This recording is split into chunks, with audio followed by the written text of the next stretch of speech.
கருணாநிதி ஸ்டாலின் என்னும் நான்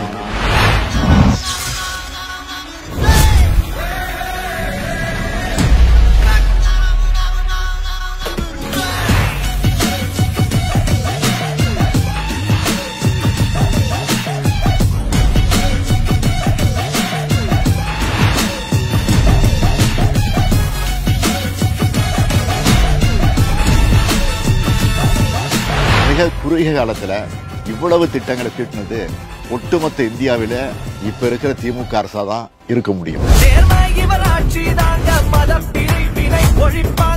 நாடு தமிழ்நாடு வாழ சமத்துவம் தினம் உரைப்பாங்க.